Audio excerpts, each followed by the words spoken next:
షబాత్ shalom. Good morning to all. ప్రియులారా, పరమతని సన్నిధిలో సంపాదనంలో ఆయన సన్నిధిలో ఆయన ఆరాధించి గణపరిచి ఆయన కీర్తించి కొనియాడి ఆయన వాక్యము చేత మనం బలాన్ని పొందుకొని సబ్బాత్ ఆశీర్వాదాలతో నింపబడ్డాం కదా. ఈ దినం అనుదిన కృపలో లేఖన భాగం మనం చూసుకుంటుంటే ఆదికాండము 48వ అధ్యాయము 11వ వచనంలో ఇజ్రాయేలు యోసేపుతో, నీ ముఖము చూచిదని నేను అనుకునలేదు, కానీ నీ సంతానం ఎలోహిం నాకు కనపరిచి ఉన్నాడనగా.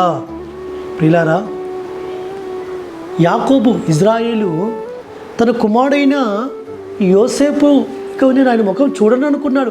యోసేపు చనిపోయాడు అనుకున్నాడు. కానీ యోసేపు పక్షమున పరమతనకు గొప్ప ప్రణాళిక కలిగి ఉన్నాడు. ఫరో యొక్క ఇంటిలో ఫరో యొక్క తర్వాత ఒక ప్రధానమంత్రిగా ఆ దేశాన్ని, ఐగుప్తు దేశాన్ని ఏలాడు. ఒక ఉన్నతమైన స్థానంలో ఉన్నాడు. పరమ తండ్రి యోసేపు ఇడల కలిగిన ప్రణాళిక చాలా గొప్పదిగా ఉంటుంది, చాలా ఉన్నతంగా ఉంది. కాబట్టి మనం అనుకుంటుంటాం, కొద్దిగా మనం ఆలోచిస్తాం, కొంచెం ఆలోచిస్తాం. మన ఆలోచనలు వేరు, మన తలంపులు వేరు, మన ప్రణాళిక వేరు. మనకంటే పరమతను ఎంతో ఉన్నతంగా ఆలోచిస్తాడు. భూమి కంటే ఆకాశం ఎంత ఉన్నతముగా ఉందో అంత ఉన్నతంగా ఆలోచిస్తాడు. కాబట్టి యోసేపుని ఇక చూస్తానని అనుకోలేదు. యోసేపు ఇక చనిపోయాడు అనుకున్నాడు యాకోబు. అందుకే ఈ మాట అంటూ వస్తుంటున్నాడు, యోసేపు నేను ఇక నీ ముఖం చూచేదనని చూస్తానని అనుకోలేదు, కానీ నీ సంతానమును ఎలోహిం నాకు కనపరిచినాడు, నా అది చూసే ధన్యతనిచ్చాడు. చూడండి ప్రియులారా, పరమతను ఎంతగా యాకోబు జీవితాన్ని ఆశీర్వదిస్తూ వచ్చాడో చూడండి. తన యొక్క జీవితంలో కష్టాలకు, శ్రమలకు, ఆ బాధలకు, అయ్యా నా యాత్ర జీవితం అంతా కూడా ఆయాసంతో కూడిందే, ప్రయాసంతో కూడిందే, వేదనతో కూడిందే అని ఆ యొక్క ఫరో దగ్గరికి వచ్చి అంటుంటాడు. కానీ పరమతండ్రి యాకోబు యొక్క వంశమును ఆశీర్వదిస్తూ వచ్చాడు, దీవిస్తూ వచ్చాడు. యాకోబు యొక్క వంశాన్ని బట్టి, ఇజ్రాయెల్ జనాంగమును బట్టి భూలోక వంశములన్నీ కూడా ఆశీర్వదించబడుతున్నాయి.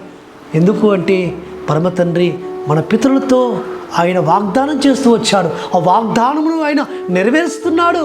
వాగ్దానం ఇచ్చి నెరవేర్చడానికి సమర్థుడు, శక్తివంతుడు. కాబట్టి యాకోబు జీవితంలో ఆయన అనుకోలేదు, ఊహించలేదు ఇంత గొప్ప ఆశీర్వాదము యోసేపులో నుంచి. ఆ విధంగా ఎఫ్రాయిము మనిషి, ఎఫ్రాయిం అయితే ఆస్వాదింపబడిన జనాంగముగా. కాబట్టి ఒక అనేక గొప్ప జన సమూహము యోసేపులో, ఆ యొక్క ఎఫ్రాయిం సంతానంలో కనబడుతుంది యాకోబుకు. కాబట్టి అందుకే పరమతండ్రిని ఆరాధిస్తున్నాడు, గణపరుస్తున్నాడు. ప్రియులారా, మన పక్షులు కూడా పరమతండ్రి గొప్ప ప్రణాళిక కలిగి ఉన్నాడని మనం నమ్ముదాం, విశ్వసిద్దాం. అట్టి విధంగా పరమతండ్రిని గణపరుద్దాం.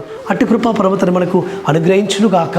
ప్రార్థన చేసుకుందాం. పరలోకమందున్న మా తండ్రి, సర్వోన్నతుడ, జీవాధిపతి, ఇజ్రాయేల్ అయితే తండ్రి యోసేపుతో అంటున్నాడు, నీ ముఖం చూచిదని నేను అనుకోలేదు, కానీ నీ సంతానం ఎలోహిం నాకు కనబరిచిన్నాడు.